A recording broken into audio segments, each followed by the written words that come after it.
오늘 본문을 가지고 작정의 실행 섭리라는 제목으로 담임 목사님 말씀 증거하실 때 많은 은혜 받으시기 바랍니다. 네, 오늘 작정의 실행 섭리라는 제목으로 말씀을 나누겠습니다.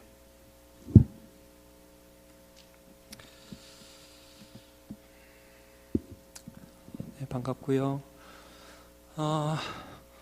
중고등학교 어디 갔어요 다?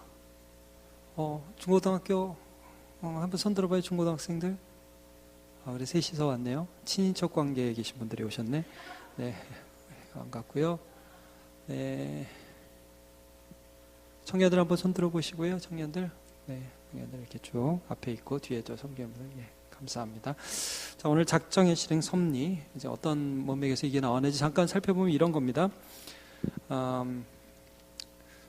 인간의 제일 되는 목적, 하나님을 영화롭게 하고 그를 영원토록 즐겁게 하는 것인데 그게 성경에 나와 있고요. 성경은 그를 어떻게 하면 되느냐에 대해서 우리가 어떻게 하나님을 알아야 될 것과 그 다음에 하나님께서 우리에게 요구하시는 본분이 무엇인가에 대해서 말씀하고 있고요.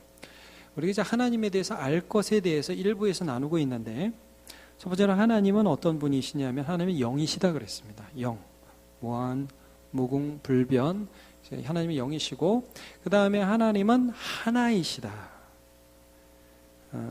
이신도 있고 저신도 있고 하나님은 하나이시다. 근데 하나이신 하나님이 삼위일체로 계신다. 삼위일체로 계신다는 것을 우리가 함께 살펴보았습니다. 자, 그러면 이렇게 성삼위일체의 하나님께서 우리에게 하나님을 계시하셨는데 그러면 하나님에 대하여 우리가 어떻게 알 것인가 할 때 하나님이 이 일을 하실 때 하나님의 일들을 하실 때 어떤 방식으로 하시냐 하면 이런 거죠.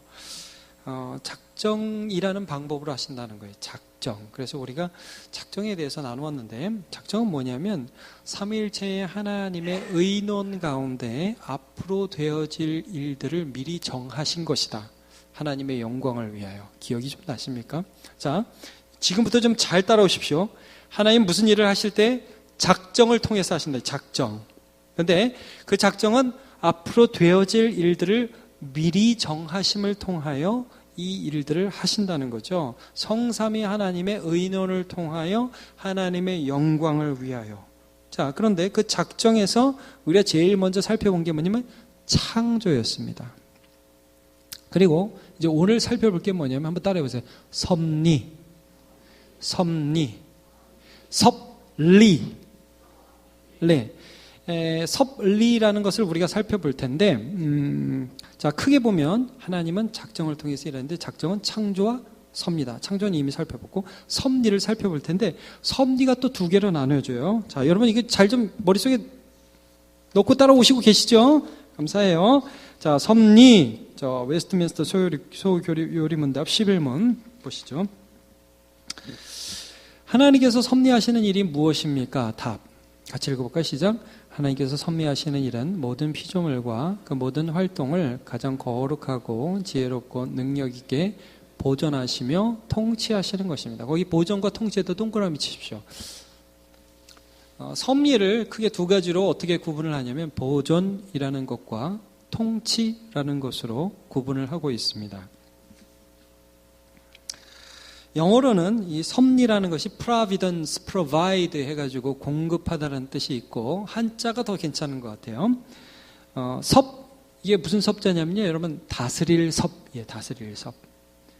우리가 섭정한다 그러죠, 섭정. 그래서 뭐 실제 왕인데 다스리는 사람은 따로 있다 할 때 섭정이라고 그러잖아요. 그러니까 다스릴 섭, 리도 다스릴 리입니다. 그래서 총리라고 하죠, 총리. 예, 그럴 때 이제 다스리는 사람을 총괄적으로 다스리는 사람을 총리라고 하는데. 이 섭리라는 게 어떤 의미가 있냐면 여러분 큰 의미로서 다시 한번 정리하면 하나님 어떤 일을 하시잖아요. 요즘에도 어떤 일을 하시잖아요. 지금도 하나님이 우리 가운데 이제 역사하시죠. 근데 이런 식으로 역사하지 않는다는 거예요. 하나님이 창조를 해놓고 보니까 너무 좀 부족해. 그래가지고 뭐 남자를 만들고 보니까 부족해서 여자를 만들고 그런 의미가 아니라 처음부터 그렇게 만드시려고 했고 그 다음에 만든 모든 것들을 보니까 이게 또 살다 보니까 이게 또 부족해. 가인이 아벨을 죽여. 이렇게 벌을 내리고 또 너무 막 사람들이 음탕해. 막 이렇게 서로 장가가고 시집가는 데만 정신이 팔려 있어요. 그래가지고 안 되겠다. 노아의 홍수로 그냥 막 멸해버리시고 멸한 다음에 또 좀 살다 보니까 얘들이 또 바벨탑한테 안 되겠다. 어떻게 하지? 아브라함을 부를까? 아브라함을 부르고. 여러분 그런 식이 아니라는 거예요. 하나님은 영원 무궁 무한 불변이시라서 이 모든 시간의 끝을 다 보시면서 이미 모든 것을 정하셨어요. 그래서 그것들을 보시면서 미리 보시면서 창조하셨고 그 다음에 창조하신 다음에 네 마음대로 살아.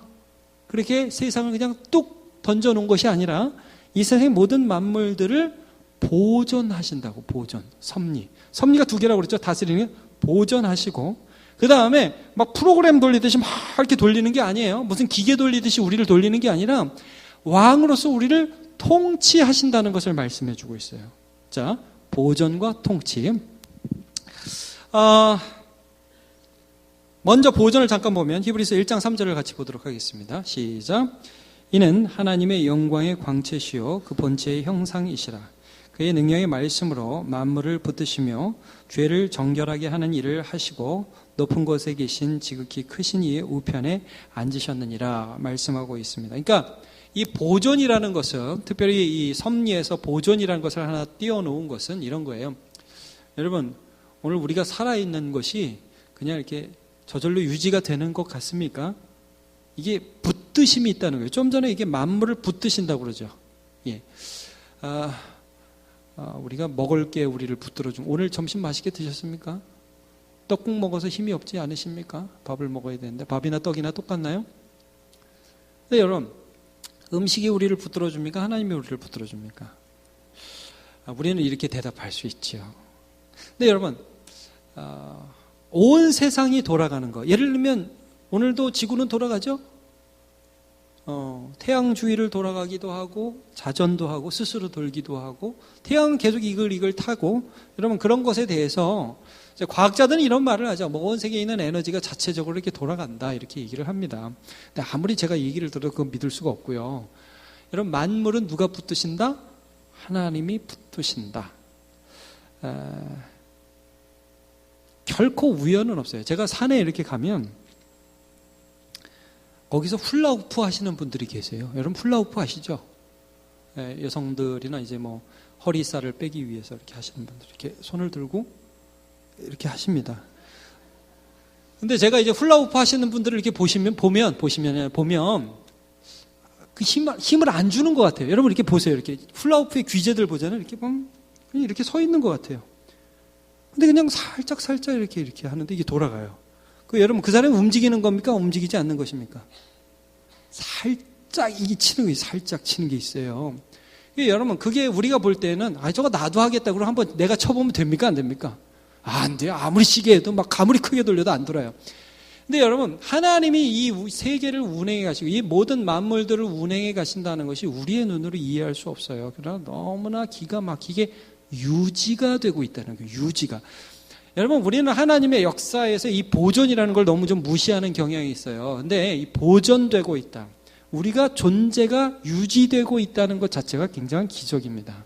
예수님이 이런 말씀을 하셨어요. 마태복음 10장 29절을 보면 같이 읽어보죠. 시작. 참새 2마리가 한 아사리온에 팔리지 않느냐. 그러나 너희 아버지께서 허락하지 아니하시면 그 하나도 땅에 떨어지지 아니하리라. 아버지 하나님께서 참새도 붙들고 계시다는 거예요.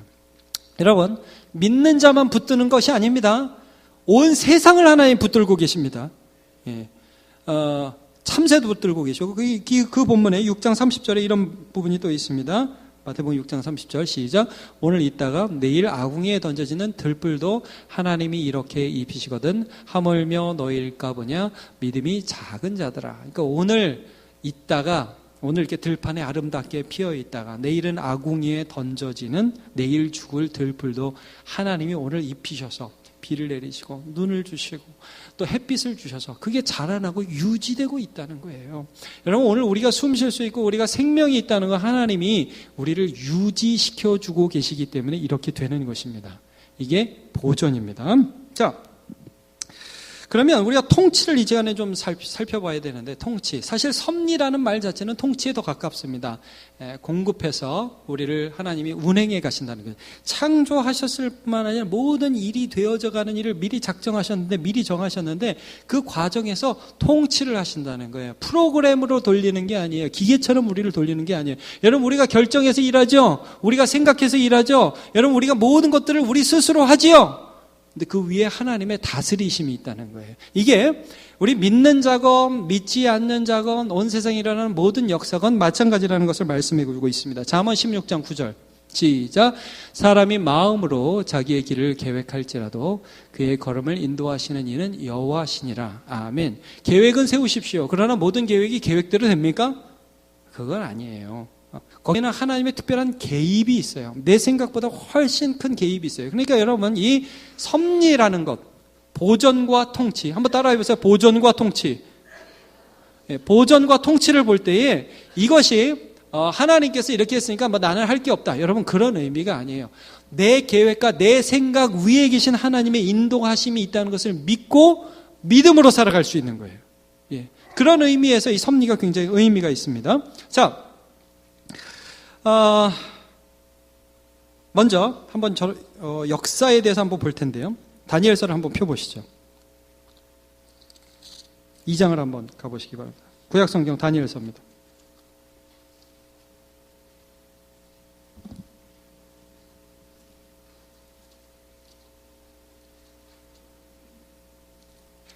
다니엘서 2장에 보면 이제 다니엘이 느부갓네살이라는 왕의 꿈을 해석해 주는 장면이 있습니다. 우리는 다니엘 그러면 어떻게 알고 있냐면 포로로 끌려간 믿음 좋은 어떤 청년, 이렇게 알고 있습니다.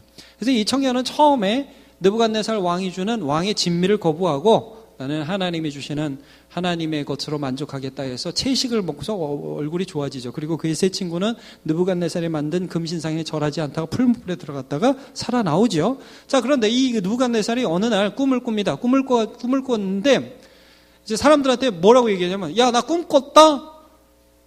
그러니까 뭐 진짜 귀신 꿈 꿨어요. 귀신 꿈 꿨다? 이렇게 얘기를 했어요. 그런데 무슨 꿈을 꿨는지 그 꿈을 좀 해석을 해달라 이러면서 뭐라고 얘기했냐면, 근데 꿈 내용도 니네들이 알아맞혀라 이렇게 얘기했어요. 아니 무슨 세상에 꿈 내용까지 어떻게 알아맞혀요? 꿈 내용은 말을 해주고 뭐 해석을 해달라고 그러지. 근데 이 사람이 진짜 폭군인 게, 꿈 내용도 못 맞히면 니네 거짓말하고 나한테 사기 치는 거야. 내가 너네 다 죽일 거야. 그래서 바벨론에 있는 지혜자들, 바벨론에 있는 머리 좋은 사람 다 죽이겠다고 선포를 했어요. 다니엘도 죽게 됐어요. 그래서 이 모든 사실을 전하는 아리옥이라는 사람한테 뭐 도대체 왜 그러는데 왕이 이렇게 급해, 내가 해석해 줄게. 그리고 밤에 기도하니까 하나님이 그 꿈 내용을 보여주셨어요. 그 꿈 내용이 뭐냐? 다니엘서 2장에 쭉 보면 우리 31절부터 한번 보죠. 다니엘서 2장 31절입니다. 왕이여, 왕이 한 큰 신상을 보셨나이다. 그 신상이 왕의 앞에 섰는데 크고 광채가 매우 찬란하며 그 모양이 심히 두려우니, 그러면서 머리부터 발끝까지 쭉 설명을 해줍니다. 자, 32절. 그 우상의 머리는 뭐죠? 순금입니다. 가슴과 두 팔은요, 은, 배와 널쩍다리는 놋, 종아리는 쇠, 그 발은 얼마는 쇠요, 얼마는 진흙이었다. 굉장히 기이한 형상의 우상이 보이게 됩니다. 여기는 금, 은, 동, 철과 흙. 자, 근데 이게 무슨 의미가 있나 해석을 하는데 이렇게 해석을 합니다. 그 다음에 이제 우상을 본 다음에 그 다음에 또 하나의 환상이 있었는데 34절을 보면, 또 왕이 보신즉 손대지 아니한 돌, 손대지 않은 어떤 돌이 갑자기 나와가지고 신상의 쇠와 진흙에 어디를 쳤죠? 발을 쳤어요. 발을 딱 쳐서 부러뜨리니까 그때 쇠와 진흙과 그 위에 있던 놋과 음과 금이 다 부서져 여름타작 마당에 겨같이 되어 바람에 물러간 곳이 없었고, 우상을 친 돌은 태산을 이루어 온 세계에 가득하였나이다. 야, 영화도 이런 영화가 없습니다. 여러분, 이런 게 너무 신기한 우상이, 이 금속 재질이 다 다른 그런 우상이 있는데 갑자기 돌이, 이게 어떻게 형용을 할 수 없어. 사람을 만든 돌이 아니에요. 희한한 돌이 오더니 발을 빡 막 치니까 이 발부터 흙과 쇠가 막 타타타타타 부서지기 시작하더니 동이 타타타타타타타타타타 제가 이렇게밖에 표현을 못 하겠네요. 타타타타타 하더니 그냥 다 부서져서 가루가 되고 이 돌이 어떻게 돼요? 갑자기 이 돌이 그냥 돌로 가만히 있는 게 아니라 태산을 이루었다.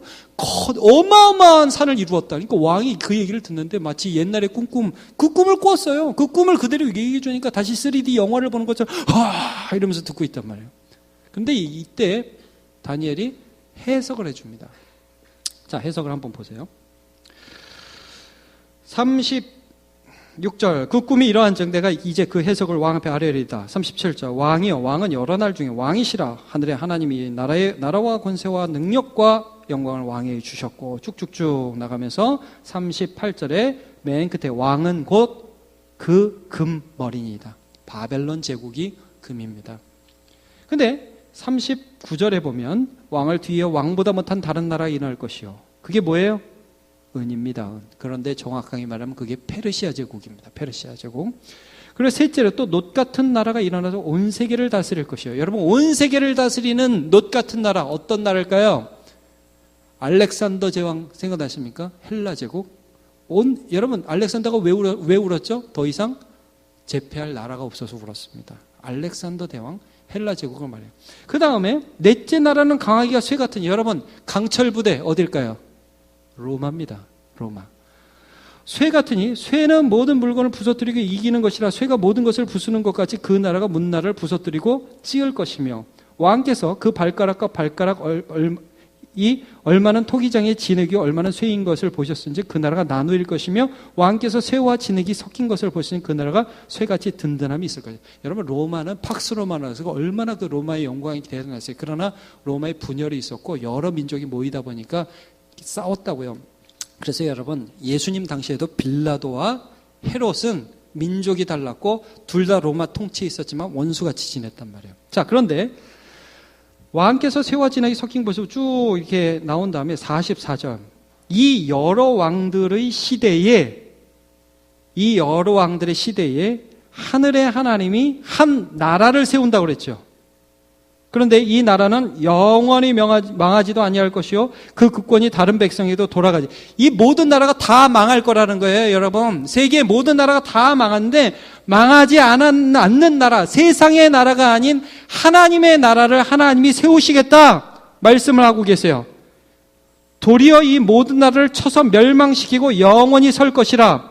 그 다음에 45절 손대지 아니한 돌이 나와서 쇠와 놋과 진흙과 은과 금을 부서뜨리는 것을 왕께서 보신 것은 크신 하나님이 장래일을 왕께 알게 하신 것이라. 이 꿈은 참되고 이 해석은 확실하니이다.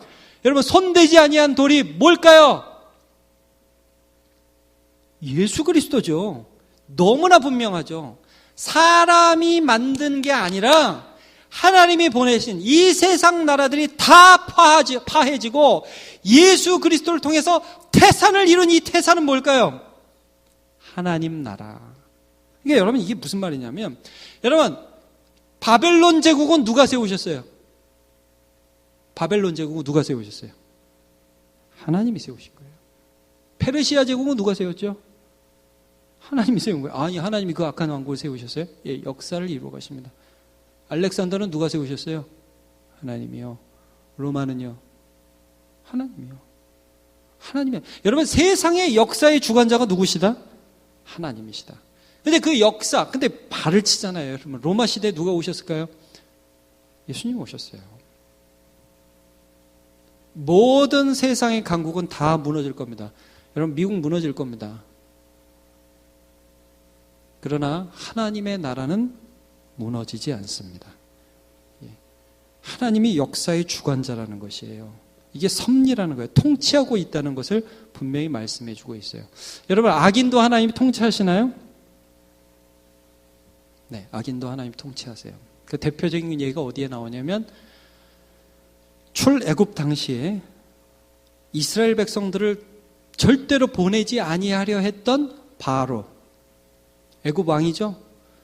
자, 여러분 바로를 강팍하게 한 것은 하나님이 계획 안에 있었던 거니까 하나님이 실수하신 것입니까? 하나님 계획 안에 있었던 것입니다. 자, 출애굽기 14장 4절을 한번 보겠습니다. 같이 읽어보죠. 시작. 내가 바로의 마음을 완악하게 한즉 바로가 그들의 뒤를 따르리니 내가 그와 그의 온 군대로 말미암아 영광을 얻어 애굽 사람들이 나를 여호와인 줄 알게 하리라 하심에 무리가 그대로 행하니라 말씀을 하고 있습니다. 바로가 계속 강팍한 마음, 완고한 마음을 가지고 이스라엘 백성들이 나갔어? 내 장자 죽였어? 내가 이놈들 그냥 보내면 안 되지? 막 전차 타고 또 쫓아가가지고 그 다음에 홍해가 갈라져 있는데 그 속에 뛰어들도록 하신 것은 분명히 그것은 바로의 결정이에요. 그것은 그의 마음의 결정이고 그가 그렇게 하기로 한 결정이에요. 그런데 그가 그렇게 하도록 누가 하신 거예요?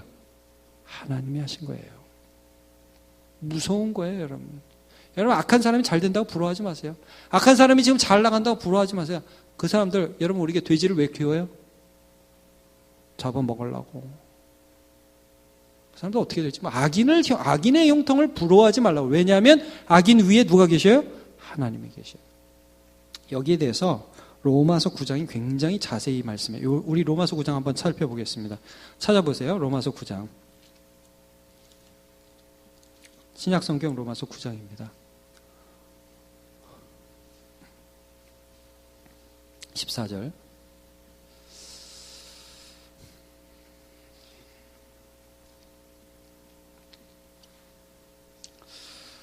제가 읽겠습니다. 14절부터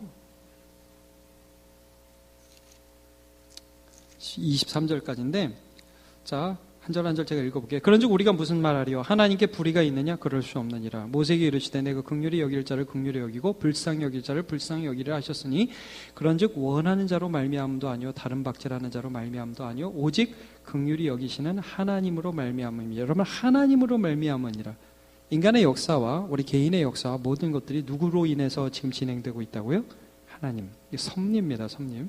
성경이 바로에게 이르시되 내가 이 일을 위하여 너를 세웠고 곧 너로 말미암아 내 능력을 보이고 내 이름을 온 땅에 전파되게 하려 함이라 하셨으니 그런즉 하나님께서 하고자 하시는 자를 긍휼히 여기시고 하고자 하시는 자를 완악하게 하시느니라.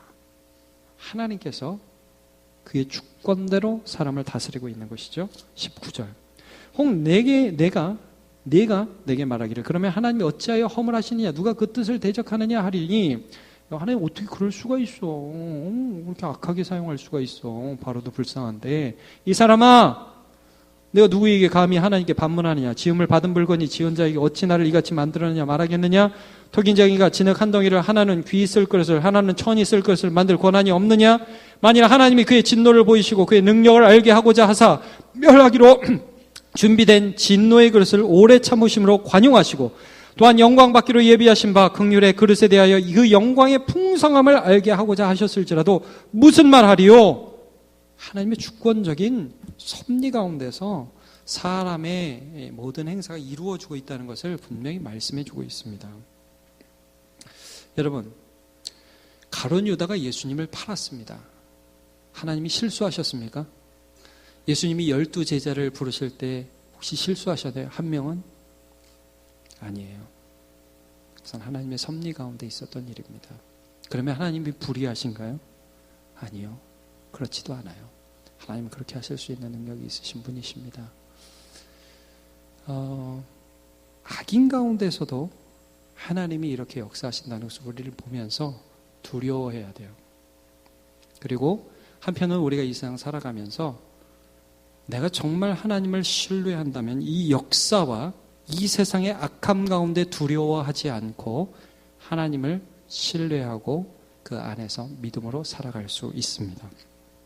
믿음의 사람은 말할 것도 없습니다. 제가 믿음의 사람의 섭리에 대해서 여기서 다 다루지 않는 이유는 이건 뭐 말할 것도 없어요. 여러분, 야곱이라는 사람이 형을 속이고 나서 멀리 바다나름을 갈 때 꿈에서 하나님 만나잖아요. 하나님 뭐라고 말씀하셔요? 베델이라는 곳에서 꿈을 꿀 때, 돌베개 베고 잘 때 그때 꿈을 꾸죠. 하늘의 사닥다리가 땅까지 이어지면서 천사들이 오리라 가면서 하나님이 그 위에서 뭐라고 말씀하시면 야곱아 야곱아 네가 어딜 가든지 내가 너를 반드시 돌아오게 하겠다. 내가 너에게 복을 줄 것이다. 예? 내가 너와 함께 하리라.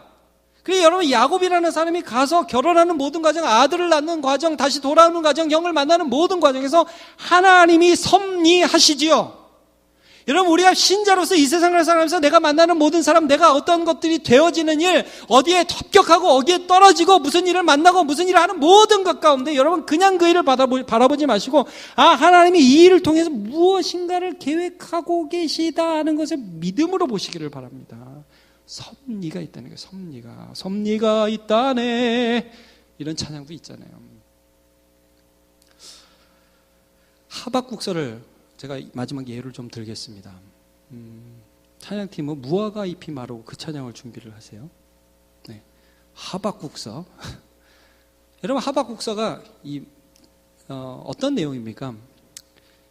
유다라는 나라가 참 하나님 앞에 잘못해서 망하는데 바벨론에게 망하잖아요. 근데 하박국이 뭐가 의문이었냐면 세상에 하나님 망해도 어떻게 우리가 잘못한 건 사실이지만 어떻게 바벨론이 우리를 칩니까? 여러분 이런 거 있죠. 우리가 좀 잘못해서 신자가 잘못했는데 어떤 사람이 우리를 때리는데 나쁜 놈이 나를 때려요. 그럼 기분이 나쁘잖아요. 아니 하나님 제가 맞는 거는 좀 그럴 수도 있다 치는데 어떻게 저런 애가 나를 때려요? 하나님 너무하신 거 아니에요? 전 이해를 못해요. 하나님께 이렇게 항변하면서 시작하는 게 하박국 선지자입니다. 그런데 쭉 나가면서 하나님이 뭘 말씀하시냐면 야 하박국아 내가 비록 너희를 칠 거지만 그러나 내가 친 이 바벨론은 멸망시켜버릴 거고 실제로 여러분 멸망의 바벨론이 나중에 페르시아에 그러나 너희는 내가 다시 살려내고 포로에서 돌아오게 할 것이다. 그래서 의인은 이 하나님에 대한 믿음으로 말미암아 살리라. 여러분 우리가 이 역사를 보면서 너무너무 마음이 아프죠. 이 세상을 살아가면서 답답하죠. 의인도 있지만 너무나 많은 악인들이 있으니까 세상을 보면서 마음이 답답하고 어떻게 내가 이런 세상에서 살아갈 수 있으며 우리의 자녀들이 어떻게 이런 세상에서 살아갈 수 있을지 난감할 때가 많이 있죠. 하나님을 믿으시기를 바랍니다. 청년들이요 하나님을 믿으시기를 바랍니다. 내가 어떻게 이 세상을 살아가지? 여러분 역사는 누가 잡고 있어요? 하나님이 잡고 있는 거예요. 악인은 그 위에 누가 계신 거예요? 하나님이 계신 거예요. 그래서 시편 1편에 뭐예요? 악인은 망하리로다. 그러나 의인은 시냇가에 심은 나무처럼 하나님이 살려주신다. 그것을 역사, 시간 속에서 우리가 경험하는 것입니다. 섭리를 믿는 신앙은 그래서 중요한 것입니다. 여러분 하나님이 작정을 하시되 창조하시고 섭리하신다고 그랬어요. 섭리는 보존과 통치라고 그랬어요. 악인의 삶에서 세상의 역사 가운데서 의인의 삶에서 하나님은 역사하고 계시다 하는 것들을 우리가 믿음으로 바라보고 경험하는 저와 여러분 되시기를 바랍니다.